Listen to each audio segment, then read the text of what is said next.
la oposición de Satanás contra el evangelismo. Texto bíblico, primera carta del apóstol Pablo a los Tesalonicenses, capítulo 2, versículos del 17 al 20. Lo dice la Biblia. Pero nosotros, hermanos, separados de vosotros por un poco de tiempo, de vista, pero no de corazón, tanto más procuramos con mucho deseo ver vuestro rostro, por lo cual quisimos ir a vosotros, yo Pablo ciertamente, una y otra vez. ¿Pero qué pasó? Satanás nos estorbó, porque ¿cuál es nuestra esperanza, o gozo, o corona de que me gloríe? ¿No lo sois vosotros delante de nuestro Señor Jesucristo en su venida? Vosotros sois nuestra gloria y gozo. Oremos al Señor. Amado Dios y Padre bueno, qué necesario es advertir a la iglesia acerca de las maquinaciones de Satanás. Porque mi Dios, es necesario que la iglesia entienda que Satanás va a hacer toda la lucha por mantenerse firme como rey de las tinieblas. Pero la iglesia ha sido puesta por ti, mi Señor, para vencer el reino de las tinieblas, anunciando el glorioso evangelio de Jesucristo. Que lo entendamos, mi Dios, que nos amanezca y que actuemos conforme la instrucción de tu palabra, para que, mi Dios, no vayamos a ser vencidos o abatidos por las fuerzas malignas, sabiendo que tú en la cruz del Calvario diste victoria total sobre todas ellas, y que nuestro testimonio de victoria te dé a ti, mi Dios, gloria, exaltación y alabanza en Cristo Jesús. Amén y amén. Pueden tomar asiento, amados hermanos. Fíjense, amados hermanos, que hay algo que la iglesia de Cristo no parece entender, o no se esfuerza por entender, o simplemente no quiere entenderlo. Pero, hermanos, la Biblia es clara al decir que el reino de las tinieblas está muy bien organizado. Lo que tiene Satanás y sus demonios contra el mundo es un ejército disciplinado, ordenado, obediente a la cabeza de ese reino que tiene un rey. ¿Quién es el rey de las tinieblas? ¿Quién es? Entonces, amados, Satanás tiene a sus demonios muy bien organizados y muy bien entrenados para que cumplan el oficio que tienen que hacer.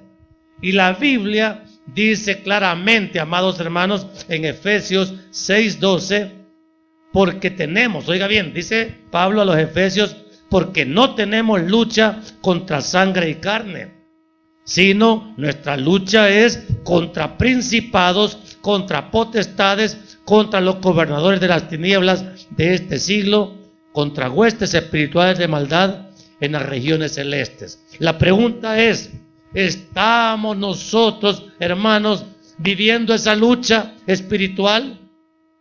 Porque los demonios ahí están. Hay millones y millones de demonios, suficientes para atacar a la iglesia por todos lados. Y Pablo le dice a los efesios, hey, el enemigo no es lo que ves, no es la persona. El enemigo son huestes espirituales de maldad que habitan en las regiones celestes. Y hermanos, fíjense que nosotros no tenemos que ignorar que este reino de las tinieblas está capitaneado por Satanás. Nuestro amado Salvador lo dijo en Juan 6:12-31, que Él es el príncipe de este mundo. O sea, el príncipe de este mundo tiene autoridad en todo el mundo, ¿sí? Y nadie le puede hacer frente. Nadie en el mundo le puede hacer frente. El único que le puede hacer frente al ejército del infierno y vencerlo, ¿quiénes somos, hermano? La iglesia de Cristo. La iglesia cobarde o la iglesia valiente. ¿Y usted en cuál equipo está? Porque, hermanos amados, fíjense que desde la primera mención que nuestro amado Salvador hace de la iglesia en Mateo 16, 18, fíjense que dice el Señor Jesucristo: y yo te digo, hablándole a Pedro, que tú eres Pedro, y sobre esta roca edificaré mi iglesia, y las puertas del Hades no prevalecerán contra ella. Ahí es la primera mención en los evangelios de la palabra iglesia. Pero desde el primer momento el Señor dijo que el infierno y la iglesia iban a estar en permanente enfrentamiento, en permanente batalla. Y ahí mismo dijo el Señor que la que iba a ganar la batalla espiritual, ¿quién iba a ser? La iglesia de Cristo. O sea, nosotros, digan nosotros, aunque usted quizás no lo cree, pero hermanos, por medio de la fe en Jesucristo y hermanos, los consejos que vamos a dar a continuación, es que la iglesia de verdad tiene que mostrar señales claras de victoria sobre las fuerzas del infierno. Quiero decirle algo, amado hermano, también esto tiene que tenerlo claro. Todo lugar del mundo, todo lugar de este planeta tiene una potestad local que la gobierna.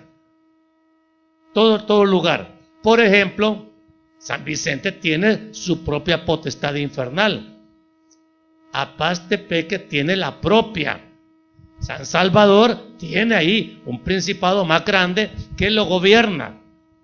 Y allá cada ciudad, cada país tiene una potestad poderosa, diabólica, que la gobierna. Leamos el libro de Daniel, capítulo 10. Versículos 12 y 13. Daniel 10, 12 y 13. Entonces me dijo: Daniel, no temas, porque desde el primer día que dispusiste tu corazón a entender y a humillarte en la presencia de tu Dios, fueron oídas tus palabras. Y a causa de tus palabras yo he venido. Mas el príncipe del reino de Persia se me opuso durante 21 días. Pero he aquí Miguel, uno de los principales príncipes, vino para ayudarme y quedé ahí con los reyes de Persia. Ok, explicando esto. Persia, amados hermanos, era el reino donde Daniel estaba pasando la cautividad. Persia era un reino poderoso, grande, muy extenso. Dice la Biblia que comenzaba desde el río Indo y se movía hasta el occidente, hasta quizás Egipto.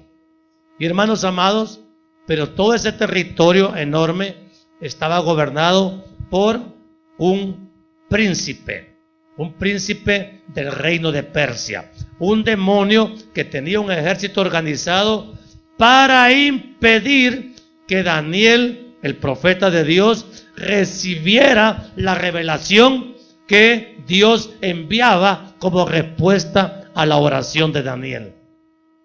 Y yo me pregunto, ¿y por qué tuvo que usar este demonio tan poderoso para detener la revelación?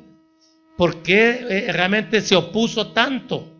Porque, hermanos, la lucha del infierno, la lucha de Satanás, la lucha de los demonios es precisamente para eso, para impedir que la revelación de Dios llegue a aquel que la necesita. Qué tremendo. Entonces, hermanos, él hace toda clase de oposición para impedir que, en este caso, Daniel recibiera la respuesta a la oración que estaba él levantando. Uno cree, amado hermano, que el evangelio no es tan importante de comunicarlo. Y hermanos, Satanás precisamente está luchando furiosamente para evitar que el evangelio de poder llegue a los perdidos y mantenerlos en condenación. El que no es salvo, ¿cómo está? Hermano, fíjese que En la segunda carta a los Corintios leemos seguido este texto, capítulo 4, versículos 3 y 4. Oiga bien lo que dice, segunda de Corintios 4, 3 y 4. Pero dice, si nuestro evangelio está aún encubierto, entre los que se pierden está encubierto, en los cuales el Dios de este siglo cegó el entendimiento de los incrédulos para que no les resplandezca la luz del evangelio de la gloria de Cristo, el cual es la imagen de Dios. Por eso, amado hermano, usted tiene que tener claro que al inconverso, al pecador, al impío, va a costar que usted lo convenza de su condenación, porque no es usted el que convence de condenación, sino esa es obra del Santo Espíritu de Dios. A nosotros nos corresponde anunciar el evangelio, y eso es lo que Satanás está trabajando con éxito en la iglesia. Nos tiene la boca cerrada, no nos dan ganas de comunicar el bendito evangelio de salvación a los pecadores, y eso, amado hermano, nos tiene como adormecidos, como desinteresados en hacer la obra a la que Dios nos ha llamado, porque evangelizar es obligatorio. Diga obligatorio. Diga, evangelizar es obligatorio para mí. Si no lo hago es pecado. Hermano, dígalo fuerte. Ok, entonces usted ya sabe, si no comunica el evangelio, ¿qué está haciendo? Pecar. Entonces fíjese que las maquinaciones de Satanás no tienen que ser ignoradas por la iglesia. Fíjese que en 2 Corintios 2, 10 y 11 hay una cita bien interesante que vale la pena que la consideremos. Y al que vosotros perdonáis, yo también, porque también yo lo he perdonado. Si algo he perdonado, por vosotros lo he hecho en presencia de Cristo. ¿Para qué? Para que Satanás no gane ventaja alguna sobre nosotros, pues no ignoramos sus maquinaciones. Ok. Hermanos amados, y nosotros estamos conscientes de la lucha espiritual que vivimos. Estamos claros que usted sabe que el demonio es su enemigo y pelea contra él. Porque, amados, a veces hay gente que dice, yo no me meto con el diablo para que él no se meta conmigo y estamos en paz. ¿Es cierto eso? Mire, si usted no se quiere meter con el diablo, téngalo por seguro que el diablo sí se va a meter con usted. Y, hermanos amados, es muy ingenuo pensar o creer que Satanás no atacará a la iglesia. Si nosotros le llamamos enemigo, ¿cómo se tratan los enemigos? Amistosamente. Se tratan como enemigos, ¿o no? Y amados, pero creo que muchos en la iglesia tienen una relación bastante amistosa con Satanás y sus demonios. Y eso tiene que cambiar, hermano. Por eso tenemos que entender que la oposición de Satanás contra el evangelismo tiene que ser vencida aquí mismo en la iglesia. ¿Cómo mantiene Satanás su dominio sobre este mundo, amado hermano? El Señor Jesús, que tiene la respuesta para todo, lo dijo en Juan 8:44. Miren. Vosotros sois de vuestro padre el diablo, y los deseos de vuestro padre queréis hacer. Él ha sido homicida desde el principio y no ha permanecido en la verdad, porque no hay verdad en él. Cuando habla mentira, de suyo habla, porque es mentiroso y padre de mentira. Entonces, ¿cuál es el arma que más usa Satanás? ¿Ah? La mentira. Miren, y hay varios tipos de mentira con las que Satanás tiene esclavizado al mundo. la primera y más poderosa arma que Satanás levanta contra el mundo es la mentira religiosa. La mentira religiosa, amado hermano, expresada en forma de paganismo, de idolatría o de tradiciones, es la que convence al religioso. Oiga bien, ha convencido al religioso de que si se muere, se va al cielo, sin necesidad de Cristo. Y le imponen leyes religiosas a los seguidores que les aseguran que si se pone esta medallita, si se toma este brebaje, si hace este rito, usted está seguro que si se muere, se va al cielo. Y millones creen eso. La mentira religiosa creo que es el arma más eficaz que el diablo ha usado. Y a la gente le gusta. Mire, cuando yo estaba en el colegio religioso, me enseñaron desde chiquito que tenía que ponerme el escapulario. Y la garantía es, si morís con el escapulario puesto, derechito te vas al cielo porque la mediadora te lleva. Eso me enseñaron. Pregunta, ¿es cierto eso?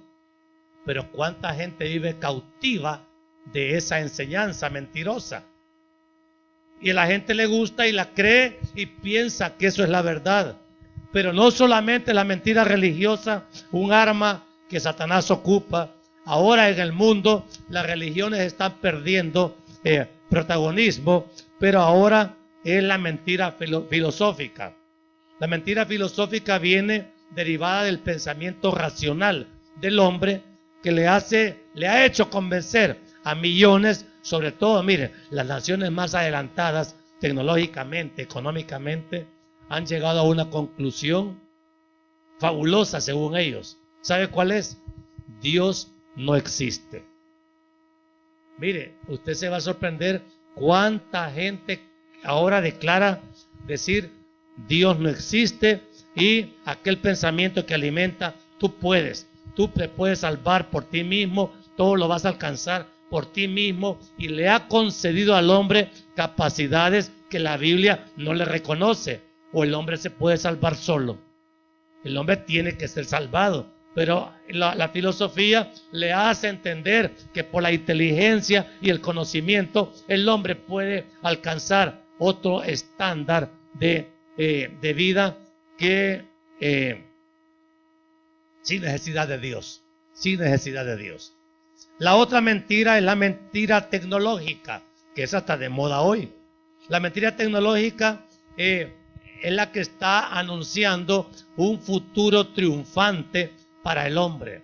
El promotor mayor de la mentira tecnológica es el mismo Hollywood, que enseña, amados, que hoy hay supermanes, superhéroes, y que el futuro de la humanidad está en manos de estos personajes, y la gente lo cree, y la gente dice, no hombre, qué necesidad, ya que Cristo viene es una gran mentira. Si el hombre ahora con la robótica, la tecnología y esas naves que surcan ahora los cielos, no necesitan a Dios. El hombre es tan inteligente que en sus manos podemos confiar el futuro. Vea que eso hay ahora. Y la gente lo cree. Entonces, esas son maneras mentirosas de conducir, de mantener a la humanidad en condenación. Y el diablo está trabajando con éxito, porque sabe a quién le corresponde desenmascarar la mentira que Satanás anuncia. A todos nosotros, a la iglesia de Cristo. Ahora, amados hermanos, hay herramientas que a Satanás no le cuesta ocupar, y las trabaja con tanto éxito que, hermanos, es necesario que lo aclaremos. La inmoralidad sexual que ahora realmente domina todo el planeta es también obra de Satanás. Esa facilidad que ahora hombres y mujeres se conceden para tener sexo fuera de la voluntad de Dios, ¿de dónde viene? ¿Viene del cielo o viene del infierno? Porque, amado, Ahora resulta que hombres y mujeres se recetan infidelidades y moralidades y no hay problema. Pero amados, la Biblia dice claramente en 1 Corintios 7, 5, no a los esposos, no os neguéis el uno al otro, sino, dice, a no ser por consentimiento mutuo, para ocuparos sosegadamente en la oración y vuélvanse a juntar en uno. ¿Para qué? Para que no los tiente Satanás a causa de su incontinencia. ¿Qué quiere decir eso? Miren, amados, Dios diseñó el placer sexual para que se disfrute únicamente dentro del matrimonio. O sea, la esposa con el esposo con el que una vez hizo voto y viceversa. Entonces, hermanos, sacar el sexo de ese orden divino le da a Satanás una amplia ventaja para infectar de toda clase de contaminación sexual la vida de un hombre o de una mujer. Y Satanás ahora dice que la homosexualidad y todas las depravaciones sexuales son totalmente normales. Hermanos, pero ese engaño a la gente le gusta, lo cree y muchos lo defienden. Y el otro recurso también que Satanás ocupa es la falta de perdón. Lo acabamos de leer. Nosotros, amados, sabemos que la falta de perdón conduce al hombre a darle ventaja a Satanás. Porque si yo no perdono, todavía voy a tener deseo de vengarme. Todavía voy a tener rencor. Todavía voy a ejercer violencia contra aquellos que no he perdonado.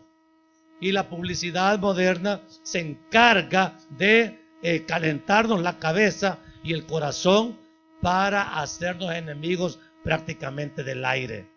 Y usted termina odiando a personajes que ni conoce solo porque el diario lo dice. Eso es una obra satánica también. Y la iglesia es partícipe del engaño porque no defiende con el evangelio al mundo de las mentiras de Satanás. Ahora, de las más conocidas, y creo que esa pues no nos va a costar comprender, es el auge de las obras de brujería.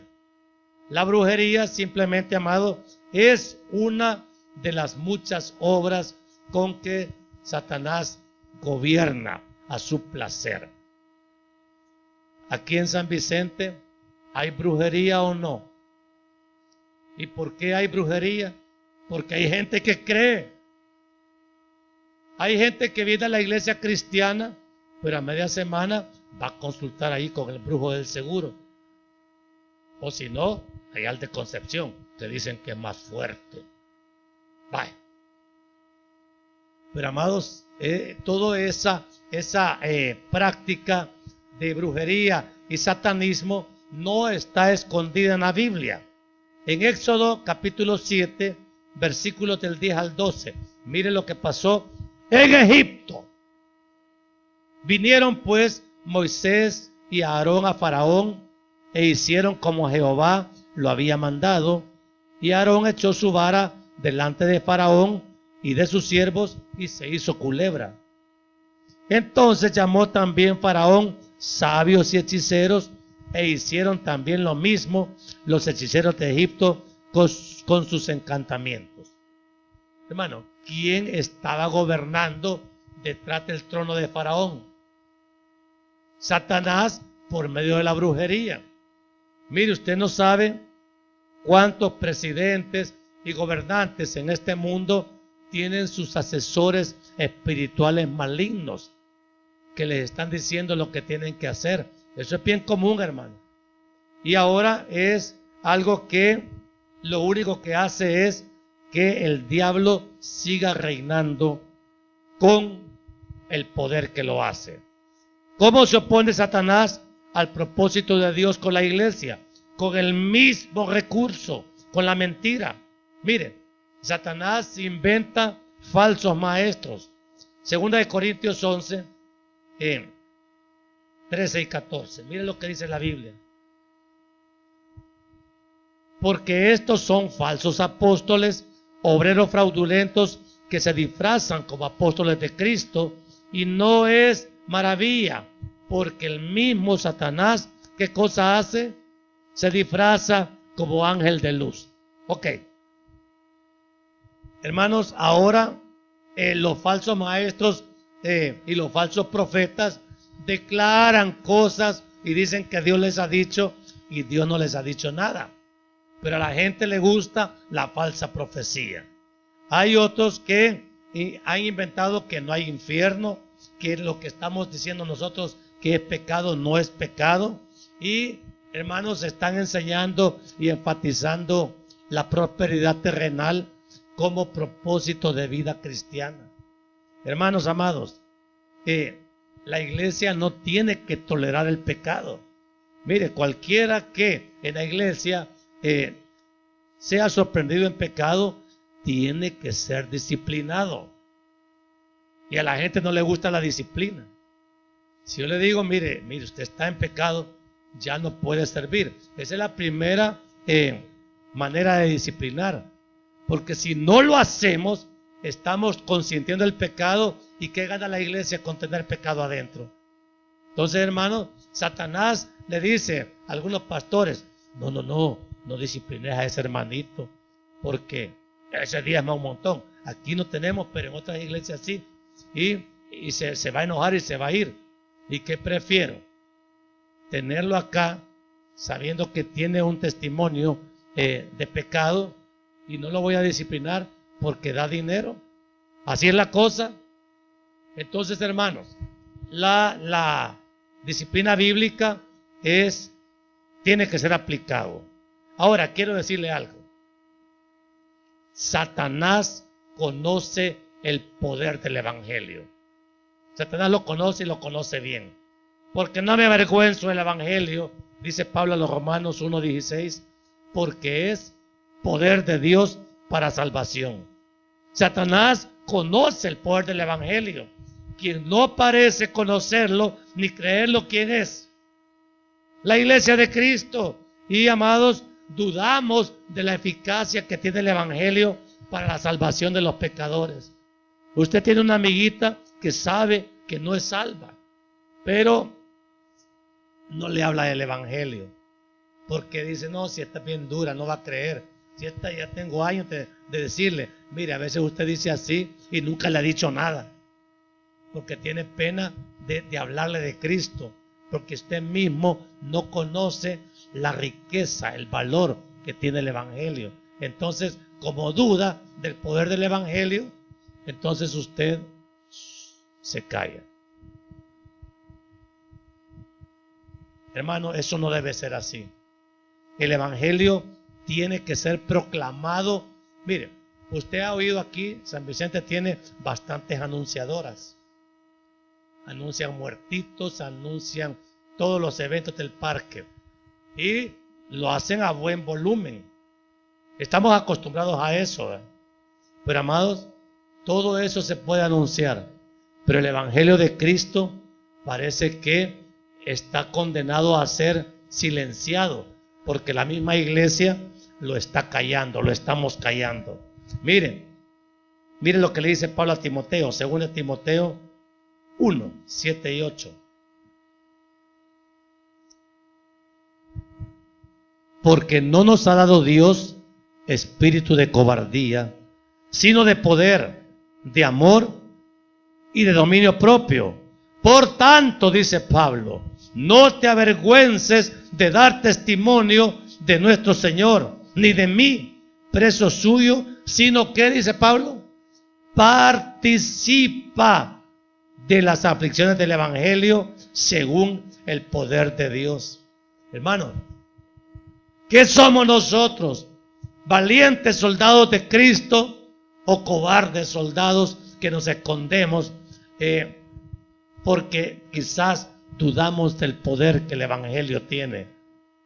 Fíjese que el evangelio se anuncia con confianza, se anuncia con seguridad, con la seguridad de que es lo mejor y lo único que hay para poder conquistar el mundo. tenemos un lema en la iglesia: conquistemos el mundo para Cristo. Mire, ¿y los conquistadores son valientes o son cobardes? ¿Qué son? ¿Qué son? ¿Y nosotros de qué clase de conquistadores somos? ¿Ah? Porque, hermanos, tenemos temor de evangelizar. No nos ha dado Dios espíritu de cobardía, sino un espíritu de poder. Y el evangelio, cuando nosotros lo hablamos, es poder de Dios. ¿Cómo pelea la iglesia contra la oposición de Satanás? Pablo lo dice claramente, 2 Corintios 10, 3 al 5. Porque las armas de nuestra milicia no son carnales, sino que son poderosas en Dios para destrucción de fortalezas. Miren, hermanos, un arma espiritual, la fe. Lo contrario es la incredulidad, la duda. Otra arma es el amor. El amor es poder.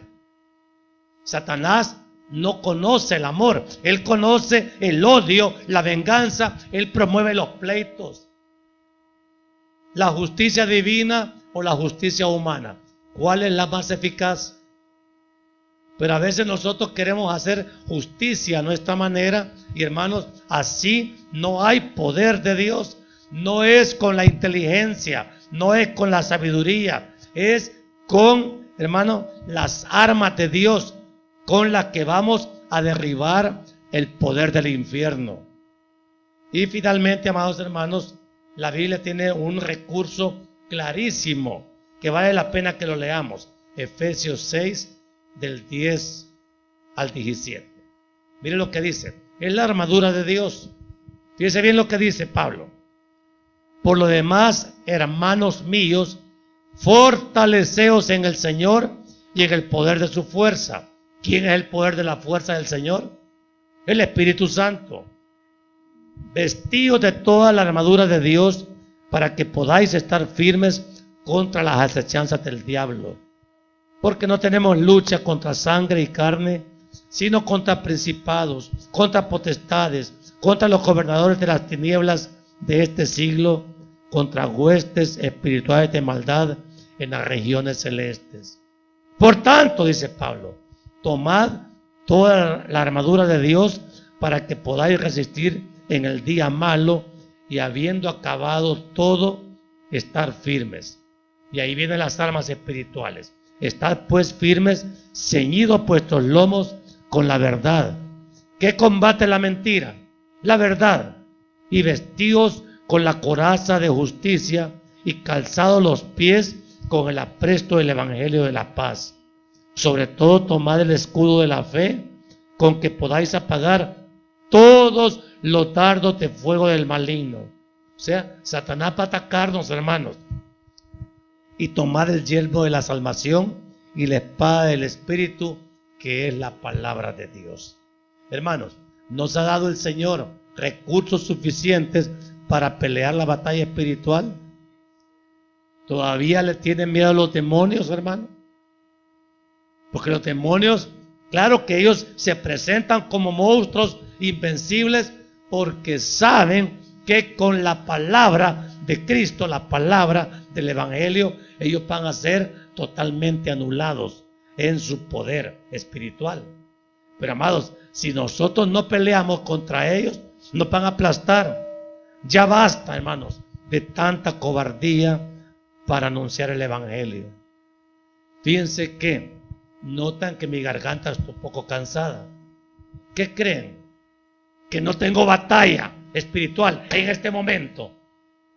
¿Quiénes están orando por mí para que se me libere la voz? Porque, amados, uno necesita oración.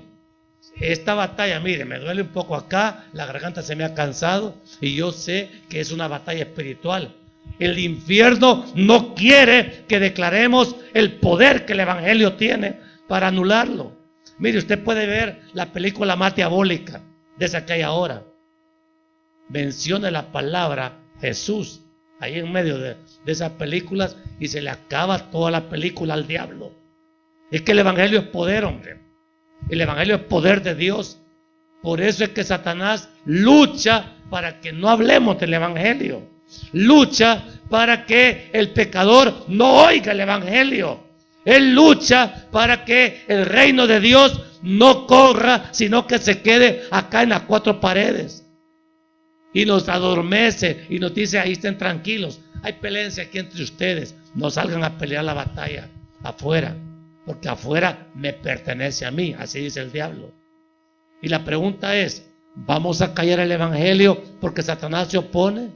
Si Satanás se opone es porque sabe que el poder del evangelio lo aniquila. Mire, yo no le digo que rete al diablo, tampoco. La Biblia no nos ordena eso. Pero no le tema, porque, amados hermanos, el temor es un arma que el diablo ocupa contra nosotros. Y muchas veces el temor que el diablo nos mete, entonces nos calla, nos da cobardía, cuando él realmente lo único que está haciendo es tratando de detenernos para que no anunciemos el evangelio. Mire, le puedo decir una cosa: vamos a hacer en el nombre de Jesús nuestro templo allá.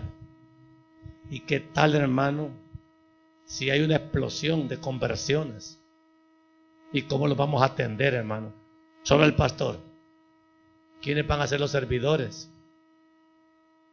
Porque, hermano, queremos avivamiento, pero estamos preparados para enfrentar las consecuencias de un avivamiento. Hermano, eso da un trabajar inmenso y un compromiso grande. ¿Dónde vamos a buscar los soldados para que nos ayuden en este avivamiento? Satanás no quiere eso. Él dice: no, nunca va a pasar. Sí va a pasar. El Espíritu Santo se va a derramar con poder, amado hermano. Y ahí, hermano, usted va a ver los resultados de una victoria clara de la iglesia de Cristo, que nació para vencer. Y, amados hermanos, y la derrota de Satanás evidenciada en las conversiones. ¿Usted quiere ver la derrota de Satanás? Cada vez que un pecador se arrepiente, hermanos, es un revés, es un gol contra la portería del diablo. ¿Quiénes somos los soldados? Nosotros. ¿Quiénes son los que anunciamos el evangelio? Nosotros. ¿Quién lo va a impedir? Satanás es el enemigo. Pero ¿quiénes vamos a disfrutar la victoria de la conversión? Cuando el pecador dice: sí, yo creo en Jesucristo. Sí, yo fui tocado por el Espíritu Santo. Y la gente nace de nuevo. Y la gente se empieza a arrepentir de sus pecados. Y se arrodilla y se humilla delante de Dios. Y le pide a Dios que le dé una oportunidad nueva de hacer su voluntad, como dice el Padre nuestro. Y, hermanos, así es que se vence el reino de las tinieblas. ¿Se ha fijado en las películas? Salen con un crucifijo ahí. Andate, diablo, andate, diablo. Mire, el diablo se ríe de esos circos. El diablo le tiembla cuando alguien se prepara para ir a la calle, afuera, al vecindario, a hablarle del evangelio de Cristo y anunciar que en Cristo hay salvación y vida eterna al vecino, al familiar. ¿Se ha dado cuenta que a los familiares cuesta hablarles de Cristo? No, dice, no, porque, hermano, usted tiene que orar y ayunar para ser poderoso en el Señor y anunciar el evangelio. Mamita amada, tal vez ella dice: no, yo nací en la religión, ahí he vivido y ahí voy a morir. Mami, la religión no salva. La religión no te va a llevar al cielo. ¿Cómo no? Así me han dicho en la iglesia. Pero la Biblia no dice eso. Entonces, pero sin molestarla, sin pelearla, pero sí asegúrele que si no hay vida nueva en Cristo, la condenación es segura. Y cuando alguien se condena, ¿cuál reino se ganó? El reino de las tinieblas. Pregunta, y con esto termino. Hermano, ¿y usted está dispuesto a seguir callando el evangelio? A no evangelizar a nadie. Así se siente cómodo. Y usted puede pasar toda la vida sin anunciar el evangelio de Cristo. Y hoy en estos tiempos finales, que lo que más se necesita oír es el mensaje de salvación. Si no lo hacemos, hermano, estamos pecando. O sea, evangelizar es obedecer a Dios. De eso predicamos la semana pasada. Pero no evangelizar es obedecer ¿a quién? ¿A quién? A Satanás. ¿Y quién es su rey? El suyo. ¿Cómo se llama? Cristo. Y si Cristo le dice, evangelice, ¿qué tenés que hacer allá en el banco? ¿Ah? Hay una corte, ¿qué tenés que hacer? En la universidad, ¿qué tenés que hacer? En el ingenio, ¿qué tenés que hacer? En el parqueo, ¿qué tienes que hacer? Mire, si el evangelio tiene que ser anunciado como que fuera cualquier cosa la que estamos ofreciendo. Y es el tesoro más valioso que nosotros sabemos que tenemos. Hay que anunciar el evangelio. Póngase de pie, vamos a orar, amado hermano. Amado Dios y Padre bueno. Wow, Señor. Perdónenos porque de verdad no nos hemos esmerado, mi Señor, por obedecer la gran comisión. Más bien nos hemos dejado adormecer por la influencia de Satanás. Y no hemos, Señor, hablado de Cristo. No hemos, Señor, anunciado las buenas nuevas de salvación. Cantamos, Señor, y llevaremos tu gloria a cada pueblo.